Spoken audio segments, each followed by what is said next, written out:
Matapos mamatay ang kanyang childhood crush, nagdesisyon si Al na maging isang magsasaka. Sa kasamaang palad, ang simpleng pagsasaka ang nagbigay sa kanya ng napakalakas na kapangyarihan na ginawa siyang sobrang overpowered. Dahil dito, napilitan siyang iligtas ang sangkatauhan mula sa mga halimaw at demonyong nagbabanta sa mundo. Nagsimula ang kwento sa isang grupo ng mga adventurer na lumalaban sa isang napakalakas na forest dragon. Bigla itong umatake at balak gawing pritong manok ang kanyang mga kalaban. Dahil ayaw nilang maging pagkain, nagpa siya ang grupo na tumakas. Pagkatapos nito, ipinakita si Al, isang binatang nakarinig ng malakas na kulog at inisip kung uulan na ba. Isa siyang masugid na magsasaka at inaalagaan niya ang kanyang mga tanim na talong sa bukid. Maya-maya, dumating ang kaibigan niyang mangingisda na si Testa at sinabi ni Al na max level niya na sa level 10 ang lahat ng farming skills niya. Namangha si Testa at naalala niyang kamakailan lang ay naabot din ni Al ang level 10 sa fishing skills nito. Bumalik ang kwento isang buwan ang nakalipas noong magkasama silang nangingisda. Sa araw na iyon, mas marami pang isda ang nahuli ni Al kaysa kay Testa kahit hindi naman siya tunay na mangingisda. Binati siya ni Testa at ipinagmalaki na kaibigan niya si Al. Ilang sandali pa, nalaman ni Al na kaya pala niyang pagsamahin o i-integrate ang kanyang farming skills. Agad niya itong sinubukan at laking gulat ni Testa nang makita na ang lakas ng atake ni Al ay mas malakas pa kaysa sa isang Super Saiyan. Matapos nito, nagplano si Al na magtungo sa Royal Capital upang ibenta ang kanyang mga gulay. Habang nasa daan, may narinig siyang kakaibang ingay at nagmasid sa paligid. Sa kabilang banda, patuloy pa ring hinahabol ng Forest Dragon ang mga adventurer. Namataan ni Al ang dragon sa himpapawid at nagkaroon siya ng isang ideya. Kinuha niya ang isang carrot, sa kanya ito ibinato sa dragon na nagdulot ng napakalakas na pagsabog. Doon niya napagtanto na lalo pang lumakas ang kanyang attack power dahil sa kakayahan niyang i-integrate ang farming skills. Pagkatapos nito, nagpatuloy siya sa paglalakbay patungong Royal Capital upang ihatid ang mga sariwang ani. Samantala, naguluhan ng mga adventurer at nagtaka kung bakit biglang sumabog ang napakalakas na forest dragon. Makalipas ang ilang oras, dumating si Al sa Royal Capital at ipinakita ang kanyang ID card sa isang gwardya. Samantala, nakita ng mga adventurer ang bakas ng isang karwahe at naalala nilang may nakita silang lumilipad na karot. Pagkatapos, ipinakita ang isang kriminal na tangkang kidnapin ang isang dalaga. Hindi nagdalawang isip si Al at agad na sumugod upang iligtas ang babae. Nagalit ang kidnapper at naglabas ng maikling espada upang atakihin siya. Ngunit kalmado si Al at ginamit niya ang kanyang judo skills para ihampas ang kriminal sa lupa. Sa sandaling iyon, napagtanto niya na ang bago niyang natutunang kakayahan na tinatawag na power of perception ay sobrang kapaki-pakinabang. Nagpasalamat ang dalaga sa kanya at tinanong ang kanyang pangalan, ngunit nagmamadali si Al dahil kailangan pa niyang ihatid ang kanyang mga gulay. Sa huli, makikita si Al sa vegetable market habang inihahatid ang kanyang mga bagong ani na gulay. Masaya si Al dahil naihatid niya sa oras ang kanyang mga gulay at balak na sana niyang bumalik agad sa kanilang nayon. Bigla na lang siyang hinarang ng mga gwardya dahil lumitaw ang unang prinsesa ng Royal Capital ng Mages na naghahanap sa kanya.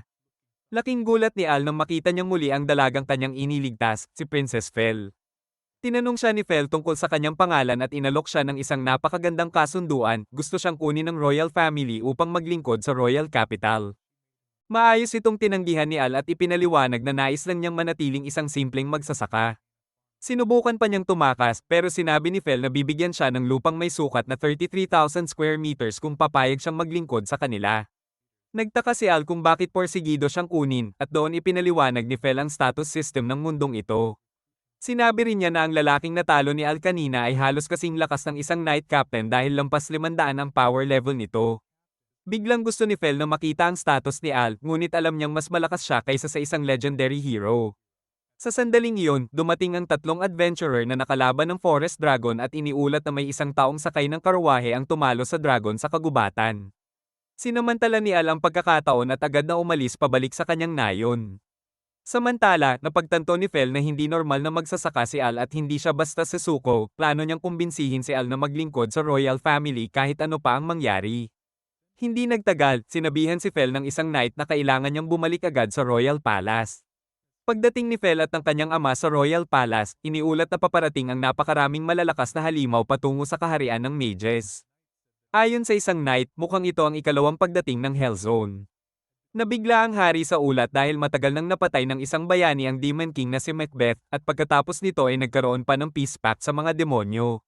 Pinaghinalaan ni Officer Cecil na hindi lahat ng demonyo ay kontento sa kasunduang iyon at may mga nagnanais maghiganti sa mga tao. Hinala rin niya na ang dating commander ng unang hukbo ng combat unit ng yumaong Demon King, si Romeo Vaned, ang kumokontrol sa mga halimaw at nagpaplanong salakayin ang kaharian. Dagdag pa niya, ang tangkang pagdukot kay Princess Fel at ang pag-atake ng dragon ay mga panlilinlang lamang. Lalong nabigla ang hari sa revelasyong ito at sinabi ni Officer Cecil na kapos na sila sa oras dahil siguradong alam na ng kaaway na patay na ang dating bayani na tumalo sa Demon King. Iminungkahi ni Officer Cecil na lumikas muna ang hari at si Princess Fel dahil pinaghihinalaan niyang ang royal family ang tunay na target ng mga demonyo. Ngunit mariing tumanggi ang hari ng mages. Dahil ayaw niyang iwanan ang kanyang mga nasasakupan. Sinabi ni Officer Cecil na hinahangaan niya ang hari, ngunit ayaw niyang mamatay ito. Ipinaliwanag niya na kapag napatay ang royal family, tiyak na babagsak ang kaharian, ngunit nanatiling matigas ang hari. Dahil dito, nagsimulang makiusap ang mga knight sa hari na lumikas muna, nangako ang mga knight na poprotektahan nila ang mga tao ng kaharian. Pagsapit ng gabi, umuwi si Al at aksidenteng nasira ang pinto ng bahay niya dahil nakalimutan niyang tumaas na pala ang kanyang power level. Balak sana niyang magpahinga muna, pero biglang may kumatok, si Testa pala. Pagbukas ni Al ng pinto, sinabi ni Testa na may paparating na napakalaking grupo ng mga halimaw at wala na silang oras kaya kailangan nilang lumikas agad mula sa nayon. Biglang naisip ni Al na silipin muna ang kanyang mga tanim habang sinabi ni Testa na magtatago muna siya sa isang kuweba sa labas ng nayon. Makalipas ang ilang sandali, nalaman ni Al na ligtas at walang nangyari sa kanyang mga gulay. Ngunit bigla siyang nakarinig ng malalakas na ingay mula sa paparating na mga halimaw kaya nagtago siya sa likod ng isang puno upang obserbahan ang mga ito. Doon niya napagtanto na patungo ang mga halimaw sa Royal Capital. Nag-alinlangan siya kung pipigilan ba niya ang mga ito, pero naisip niya na kapag bumagsak ang Royal Capital, wala na siyang mapagbebentahan ng kanyang mga gulay. Samantala, makikita sina Princess Fel at ang kanyang ama na ini-escorte ng mga knight. Bigla na lang tumawa ng masama si Officer Cecil at inakay ang royal family sa isang dead end. Sinabi niyang nakarating na sila sa kanilang destinasyon bago niya biglang atakihin ang mga knight.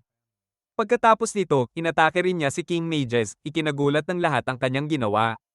Malubhang nasugatan ng hari at sinubukan nilang talunin si Officer Cecil, ngunit wala silang laban sa kanya. Doon niya ipinakita ang kanyang tunay na pagkatao. Laking gulat ni Fel at King Mages nang malaman nilang si Officer Cecil ay walang iba kundi si Romeo Vaned. Nabigla sila nang matuklasang isa pala siyang demonyo. May isang knight na nagtangkang patayin siya, ngunit agad itong napatay ni Romeo. Mataas ang tingin ni Romeo sa sarili habang minamaliit ang hari. Ibinunyag ni Romeo na balak niyang gawing Juliet si Fel at magkaroon ng 8 anak kasama siya. Dahil dito, sinubukan niyang dukutin si Fel noon, ngunit nabigo ang kanyang plano. Sinabi rin niya na balak niyang sakupin ang kaharian bilang paghihiganti. Ipinakita niya kay Fel ang kanyang transformation skill kung saan kaya niyang gayahin hindi lang ang anyo ng kanyang ama kundi pati ang boses nito. Matapos bumalik sa tunay niyang anyo, inatake ni Romeo ang hari at si Fel gamit ang isang napakalakas na spell. Sa huling sandali, nagawang i-activate ni King Mages ang Guardian Shield spell, ngunit mas malakas pa rin si Romeo. Agad na sinuportahan ni Fel ang kanyang ama at ginamit din ang parehong spell. Ngunit tumawa si Romeo at naglabas ng panibagong mahika na tuluyang sumire sa Guardian Shield. Nawala sa sarili si Fel at hindi niya alam ang gagawin. Tinanong siya ni Romeo kung papayag ba siyang maging asawa nito, ngunit mariin siyang tumanggi. Wala na ring lakas ang hari para ipagpatuloy ang kanyang mahika, kaya tuluyang winasak ni Romeo ang Guardian Shield at ginamit ang kanyang Over Darkness spell. Sa mismong huling sandali, lumitaw ang pinakamalakas na magsasaka sa buong mundo. Dumating si Al at ginamit ang kanyang lihim na teknik, ang underground excavation skill, upang pigilan ang spell ng kalaban habang sabay niyang inatake si Romeo at hinati ang lupa. Nagulat si Fel nang makita ang lalaki na nagsagip sa kanya mula sa kidnapper. Tinanong ni Romeo kung sino siya at sinabi ni Al na isa siyang ordinaryong magsasaka. Laking gulat ni Romeo at hindi siya naniwala dahil nagawa ni Al na iwasan ang mga atake ng isang malakas na demonyo. Paliwanag ni Al na dahil araw-araw siyang kumakain ng sariwang gulay na siya mismo ang nagtanim, kaya malakas siya. Ipinagmalaki pa niya ang mga talong na nani niya kaninang umaga dahil punong-puno ito ng bitamina at sustansya. Nagalit si Romeo at sinubukang atakihin si Al gamit ang espada, ngunit nagawa ni Al na i-block ang atake at itinapon siya sa isang pader na bato. Namangha si Romeo at nagdesisyon na ipakita ang kanyang tunay na anyo, inabsorb niya ang kanyang mga kasama at nagkaroon ng power-up. Naging nakakatakot na demonyo si Romeo at kitang-kita ang kanyang malalaking muscles, hindi siya nag-skip ng chest day. Namangha si Al sa katawan ni Romeo pero hindi siya naiinggit dahil alam niyang hindi niya kailangan ng ganoong kalaking muscles para makakuha ng girls. Samantala, nag-aalala si Fel kay Al dahil triple na ang stats ni Romeo at level 78 na siya. Hindi natakot si Al dahil nakuha niya ang kapangyarihan ng isang Super Saiyan at ang kanyang power level ay lampas sa 9,000. Pinuspos niya si Romeo ng suntok sa tiyan at ipinakita na parang reincarnated Mike Tyson siya. Natalo si Romeo at natakot ang kanyang mga kasama. Matapos matalo si Romeo, plano ni Al na labanan ang natitirang mga demonyo pero bigla na lang naglaho ang mga kasama ni Romeo. Dahil dito, naligtas sina King Magus at Princess Fel at labis silang gumaan ang loob. Kinabukasan, nagpasalamat si King Magus kay Al sa pagtalo kay Demon General Romeo at sa kanyang mga kasama. Sagot ni Al, hindi na kailangang pasalamatan siya dahil ginawa niya lang ito para protektahan ang kanyang mga gulay. Pagkatapos, tinanong ni King Magus kung maaari bang maglingkod si Al sa royal family. Naalala ni Al ang alok ni Fel noon at bagamat inakala niyang tatanggihan niya ito, nais pa rin ni Fel na ibigay kay Al ang isang 33,000 square meter na lupain. Humingi rin siya kay Al na magparehistro sa guild bilang kapalit. Nalaman din ni Al na maraming tao sa paligid ng kaharian ang patuloy pa ring nanganganib dahil sa mga halimaw, kaya nagdesisyon siyang magparehistro sa guild at tinanggap ang kasunduan ni Fel. Nang makita niya ang 33,000 square meter na lupain, napagtanto niyang isang barren wasteland ang ibinigay sa kanya bilang regalo. Ilang araw ang lumipas at ipinakita ni Princess Fel ang royal capital kay Al. Natuwa siya at sobrang nagustuhan ng market square ng royal capital dahil doon binibenta ang mga gulay. Bumili rin siya ng 2 grilled skewers na may masarap na bell peppers na naihatid niya noon at natuklasan niyang masarap din ang meat skewers at balak bumili pa ng marami.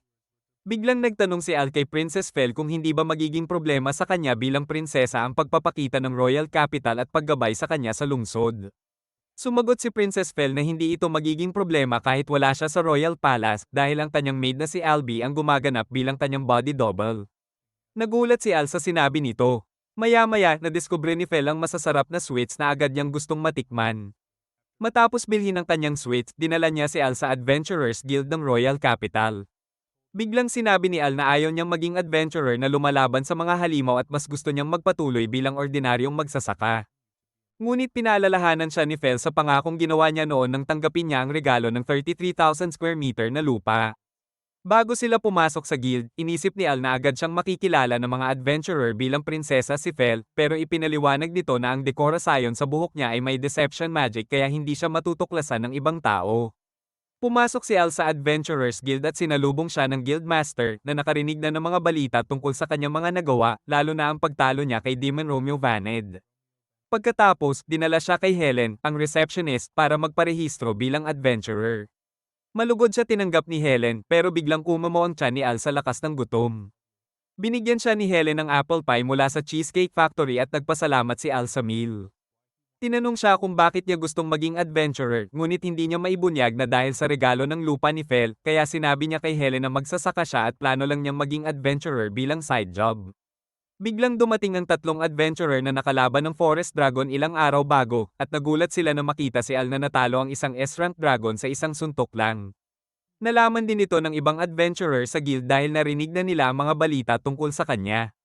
Ayaw ni Al na masyadong mapansin kaya sinabi niyang ordinaryong magsasaka lang siya. Nagpakilala ang 3 adventurer, sina Jake, Luke, at Lamia. Biglang sinabi ni Lamia na siya ay may OnlyFans at gusto niyang mag-alok kay Al ng discount. Magalang siyang tumanggi, pero hindi nakinig si Lamia. Samantala, namangha si Helen kay Al at agad niyang naintindihan na espesyal na tao ito.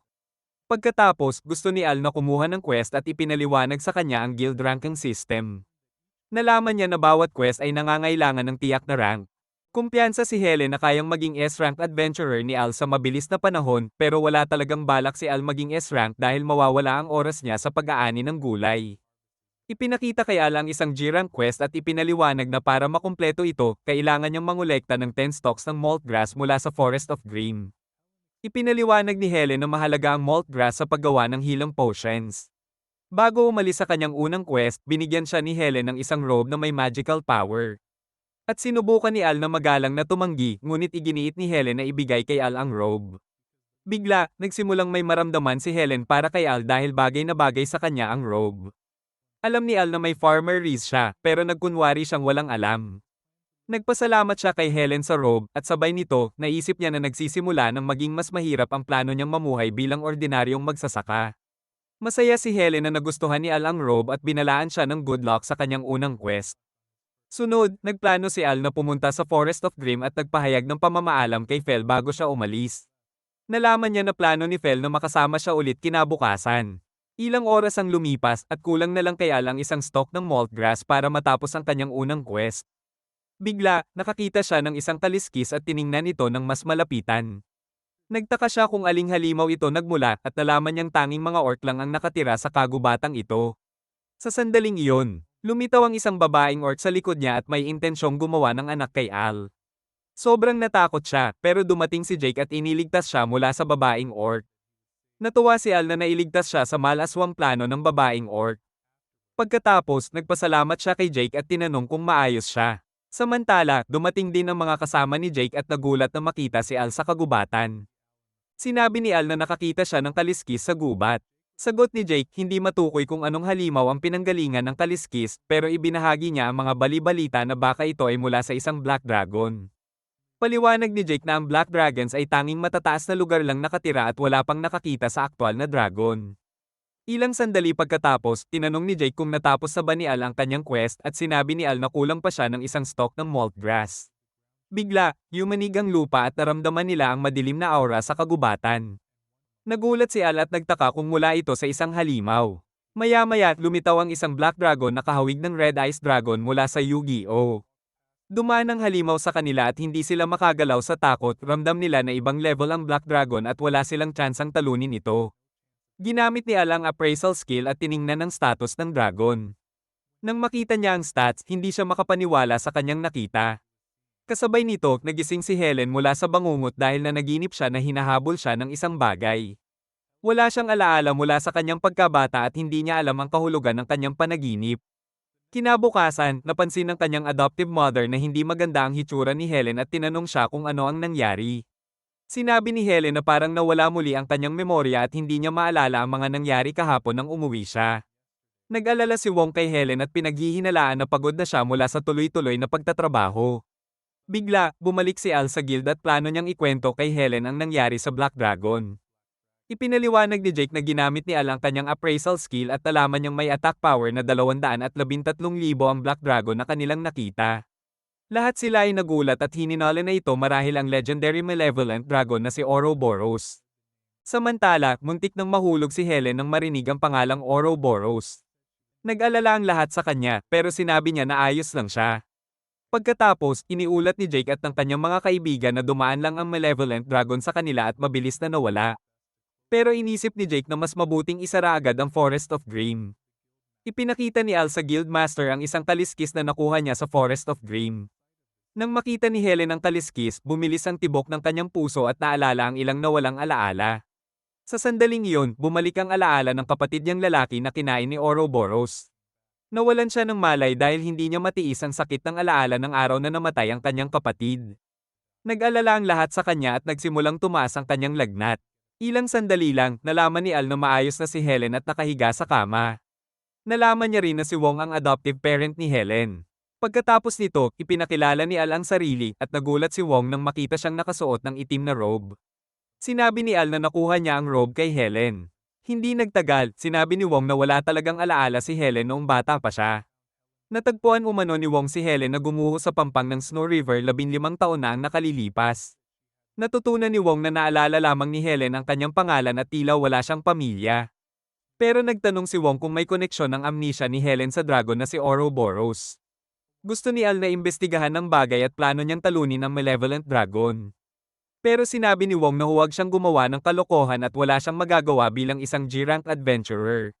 Sinabi ni Al na hindi niya kailangang mag-alala dahil gusto lang niyang maghanap ng impormasyon tungkol kay Ouroboros sa library at tulungan si Helen na malaman kung bakit hindi niya maalala ang kanyang nakaraan.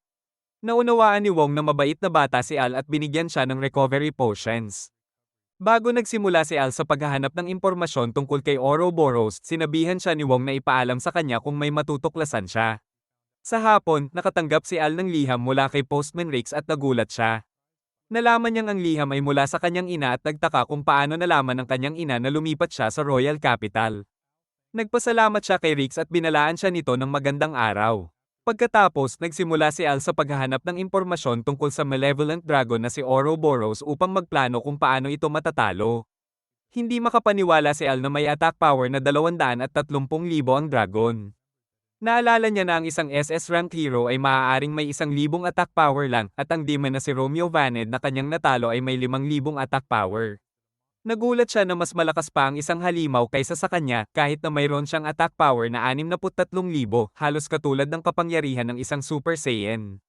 Sa pagkakataong iyon, naalala niya na natagpuan ni Wong si Helen 15 taon na ang nakalipas, kaya tinanong niya ang librarian kung may mga damage reports na nangyari malapit sa Snow River noon.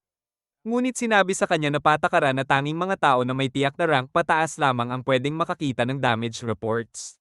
Naiinis si Al at hiniling na gumawa ng exception, pero nanatiling matigas ang librarian. Bigla namang dumating si Princess Fel at nagulat si Al nang makita siya. May kapangyarihan si Fel na payagan si Al na makakita ng damage reports, kaya dinala siya sa isang espesyal na silid na puno ng mga libro na tanging mga high-ranking authority figures lang ang pwedeng makapasok. Tinanong ni Fel si Al kung ano ang hinahanap niya, at sinabi ni Al na gusto niyang makita ang damage reports mula sa mahigit 15 taon na ang nakalipas malapit sa Snow River. Sa sandaling iyon, naalala ni Fel ang isang damage report mula sa nayo ng Onel at ipinakita niya ang isang libro kay Al. Nalaman din ni Fel na hinahanap ni Al ang impormasyon para makatulong sa isang nangangailangan. Ngunit natuklasan ni Al na nawasak na ang nayo ng Onel at may mga kaliskis na natagpuan sa lugar na iyon. Sa huli, napagpasyahan na maaaring ang kaliskis ay mula sa malevolent dragon na si Ouroboros na matagal nang patay. Sinabi rin na ang dragon ay sumisipsip ng ruin at despair upang mabuhay ng matagal.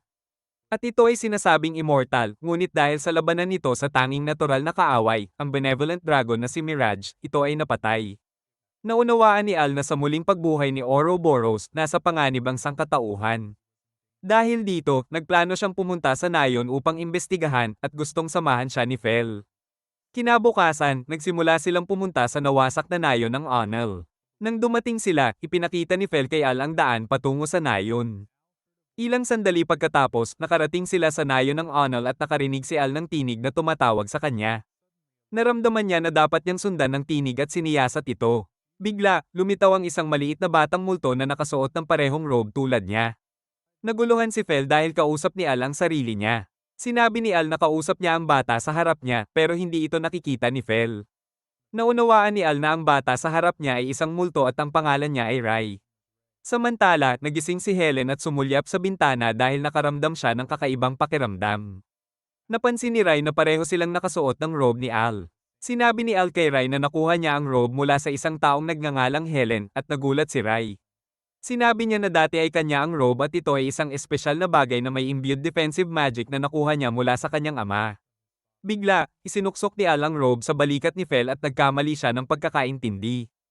Napansin niya ang multo sa harap niya at natakot siya. Samantala, sinabi ni Rai na natutuwa siyang malaman na buhay pa ang kanyang kapatid na babae. Nagulat si Al at tinanong ang multo kung siya ba ang nakababatang kapatid ni Helen.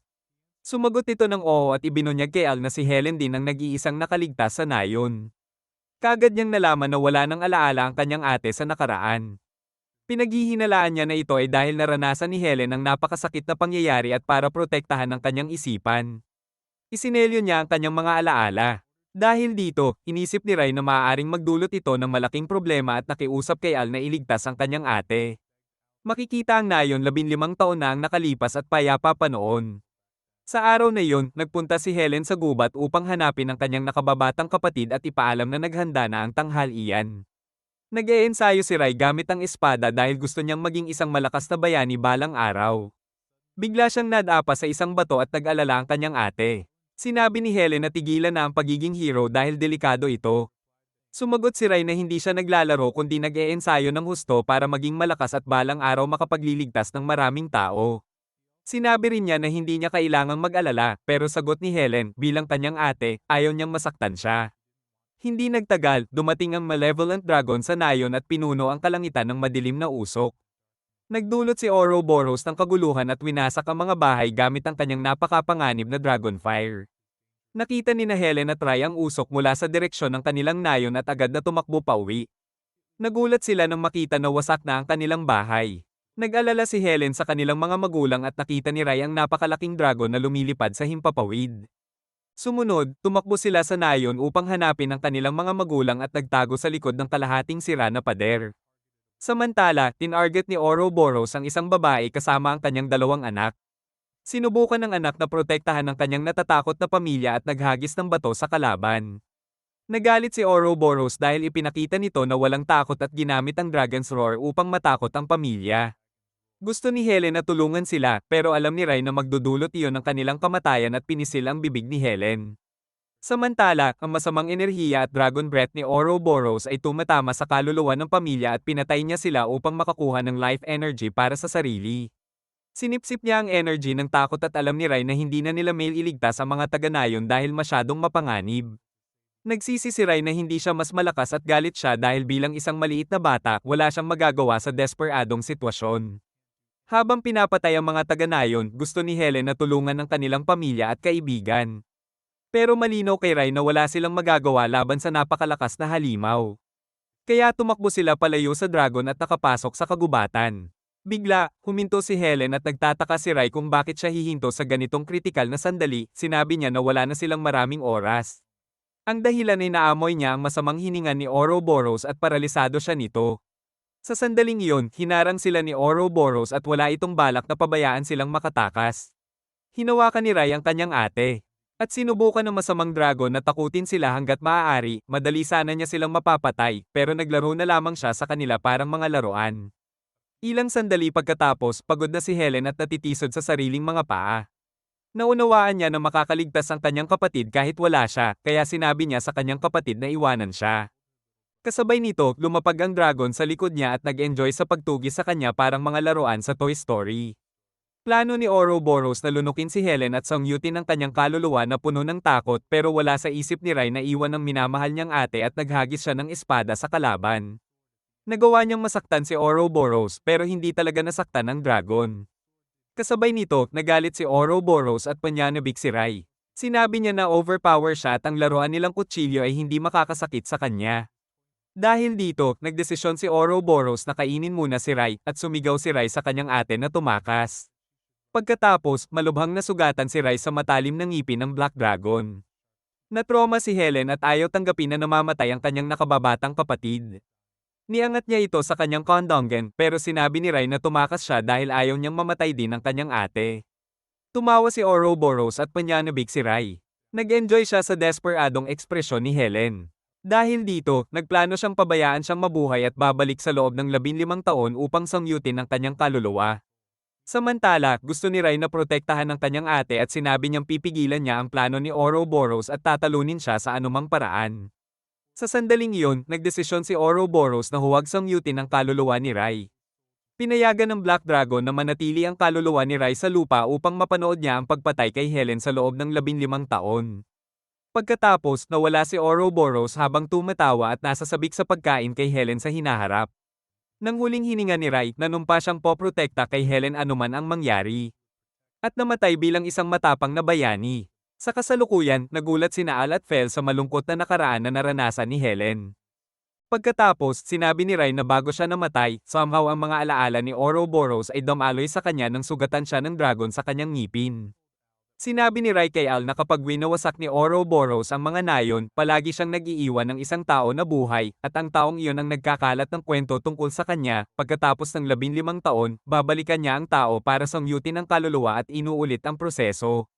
Dagdag pa niya, sinabi na si Ouroboros ay nagpapakain sa takot ng mga tao. At ito ang nagpapalakas sa kanya. Gusto ni Al na iligtas si Helen, pero alam niyang wala siyang laban sa Black Dragon. Sa sandaling iyon, sinabi ni Rai na may paraan para talunin si Ouroboros at pinaghihinalaan niyang ang mahina nito ay kailangan nito ang negative energy ng mga kaluluwa para mabuhay. Nagulat si Al sa impormasyong iyon at naisip na baka kaya niyang talunin ang legendary malevolent dragon gamit ang opposite energy. Sigurado si Rai na ito ang susi sa tagumpay at nagplano si Al na gamitin ang kaalamang ito para iligtas si Helen. Ngunit agad niyang hinawakan si Fel at tumakbo pabalik sa kapital ng napakabilis. 10 minuto lang, nakarating sila sa entrada ng Royal Capital at nagulat si Fel sa sobrang lakas ng katawan ni Al. Pagkatapos, nagdesisyon si Fel na i-evacuate ang mga tao sa capital kasama ang Royal Army at sinabi niya kay Al na alagaan muna si Helen. Tiningnan ni Wong si Helen pero wala siya sa kanyang kwarto. Labis ang pag-aalala niya sa kanyang adoptive daughter at nagtaka kung saan siya napunta. Nakita natin si Helen na naglalakad sa gubat may dala-dalang kutsilyo, parang labis na nahulog sa purple drink pero na-hypnotize siya ng kakaibang kakayahan ng Black Dragon na si Ouroboros. Bukod pa rito, hindi niya alam ang ginagawa niya at sinusunod lang ang tinig sa kanyang isip. Bigla, lumitaw si Ouroboros sa harap niya at naalala niya na nanaginip siya tungkol sa kanyang kapatid na lalaki ilang araw lang ang nakalipas. Sa sandaling iyon, naalala niya muli ang kanyang nakaraan at naguluhan siya sa pagkakita kay Ouroboros. Nagtaka siya kung paano niya nakalimutan na namatay ang kanyang kapatid at sinisi ang sarili sa kanyang kamatayan. Bigla, pinatindi ni Ouroboros ang kanyang pagkawasak, sinasabing mauulit ang trahedya at lahat ay kasalanan niya. Dahil dito, lumago ang negative energy sa kaluluwa ni Helen at na-excite si Ouroboros parang pervert na may foot fetish. Pagkatapos, sinabi niya sa dragon na kunin ang kanyang buhay at humiling na patawarin ang kanyang mga kaibigan bilang kapalit. Sinimulang i-absorb ni Ouroboros ang negative energy para mas lumakas. Sinabi niya rin na hindi niya pababayaan ang sinuman at nagulat si Helen dito. Kasabay nito, na-evacuate na ni Fel ang mga tao ng Royal Capital at umaasa na kayang talunin ni Al ang Black Dragon. Nakita natin si Helen muli at lalo siyang nadesperada dahil isinakripisyo ng kanyang kapatid ang buhay niya at nahihiya siyang para sa walaang sakripisyong iyon. Pagkatapos, sinubukan ni Ouroboros patayin siya at ginamit ang hypnosis skill para kontrolin ang isip niya. Kaya plano ni Helen na patayin ang sarili gamit ang kutsilyo. Pero hinarang siya ni Al. Natuwa si Al na dumating siya sa tamang oras at naiwasan ang pagpapakamatay ni Helen. Bigla, inatake siya ni Ouroboros at naitulak si Al sa isang puno. Muling nakabawi si Helen sa kanyang sarili at nakaligtas si Al sa atake dahil sa magical robe.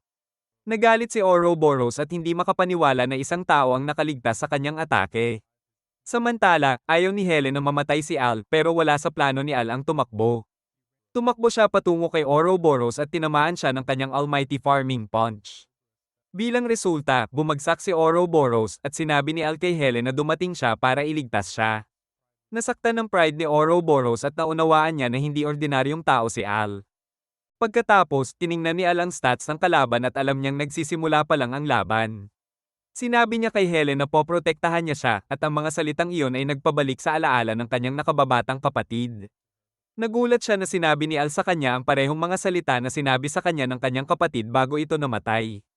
Nakaramdam siya ng ginhawa sa mga salitang iyon at naniwala na kayang talunin ni Al ang dragon. Ngunit nagsimula na ang laban at natakal si Al ng kanyang kalaban.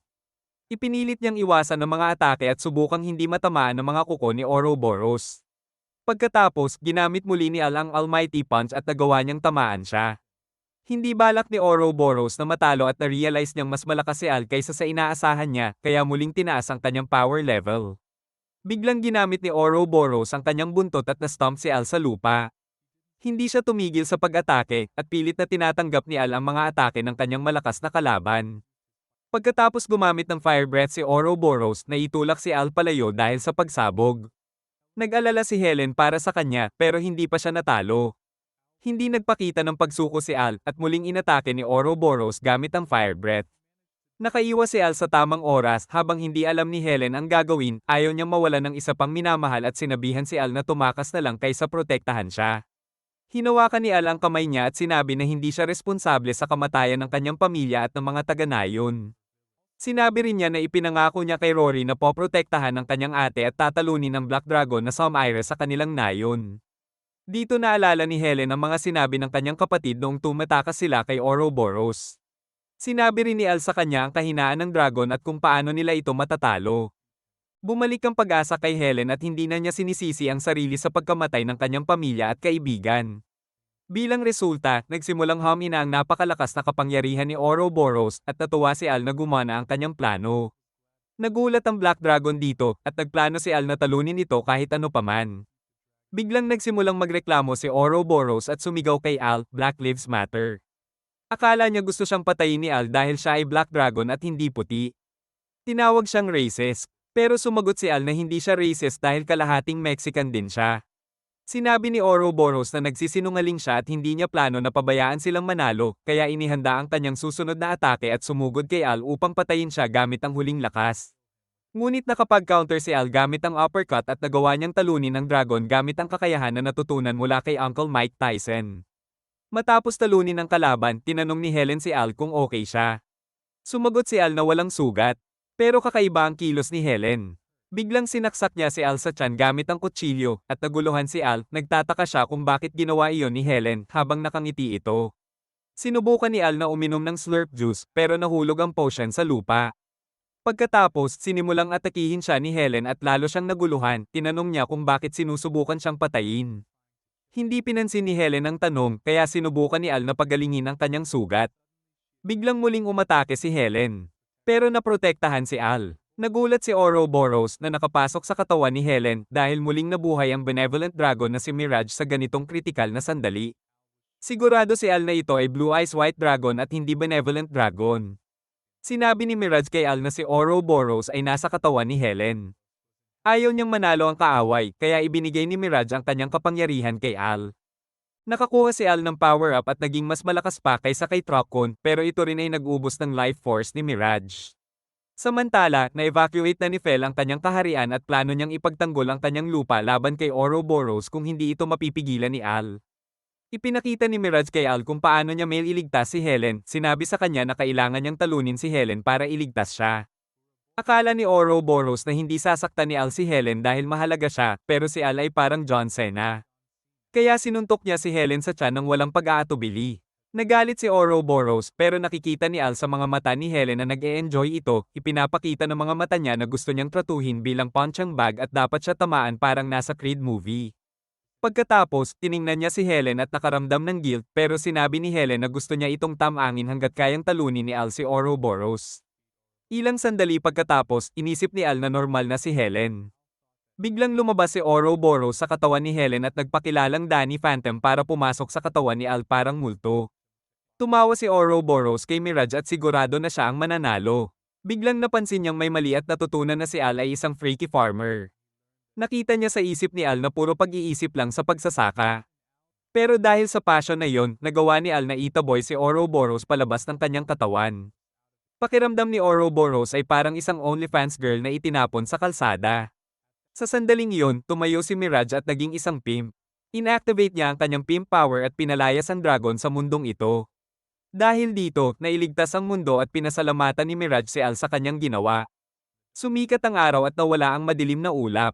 Sa gabi, nagising si Al at masaya ang kanyang dalawang babae. Napagtanto niya na nasa guild siya at niyakap siya ni Fel. Sinabi ni Al kay Helen na natalo nila ang Evil Dragon pero nawala si Mirage dahil nagamit ang kanyang kapangyarihan sa purification. Napag-alaman din niya na okay si Helen pero nabigyan ng power-up naging Isekai Danny Phantom siya pero sa halip na ghost powers, nakuha niya ang dragon powers. Namangha sina Al at Fel dahil kaya na ni Helen na bahagyang mag-transform bilang dragon. Pagkatapos ng dragon transformation trick, nagtanong si Al kung may iba na ba siyang pronouns ngayon at kung paano siya tinuturing. Sagot ni Helen, babae pa rin siya at sobrang nagpapasalamat siya kay Al na nailigtas siya. Sunod, gusto ni Helen malaman kung anong relasyon nila ni Val dahil nakadisguise ito, sinabi ni Al na childhood friends lang sila.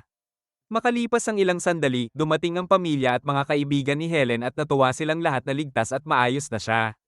Nagpasalamat sila kay Al at namangha na natalo niya ang isang legendary na evil beast. Bigla namang sabi ni Wong na kailangan ni Al magpahinga. Pero sinabi ni Al na ayos lang siya. Plano pa rin nilang ipagdiwang ang tagumpay at may magandang idea si Val, gusto niyang bigyan si Al ng reward at muntik na niyang isiwalat na siya pala ay isang prinsesa. Ilang oras ang lumipas, nag-toast ang guildmaster para ipagdiwang si Al. Nag-e-enjoy si Al sa lemon juice at sinabi ni Locke na dapat uminom siya ng alak pero gusto niyang mag-harvest ng patatas kinabukasan. Nabasa ni Val ang iniisip niya at muling nagpasalamat kay Al sa pagliligtas sa kanyang bansa. Kwento rin niya kung gaano siya nag-alala pero buong panahon ay naniwala siya kay Al. Makikita natin si Helen na ipinapakita sa kanyang mga kaibigan ang bagong Isekai Danny Phantom tricks niya.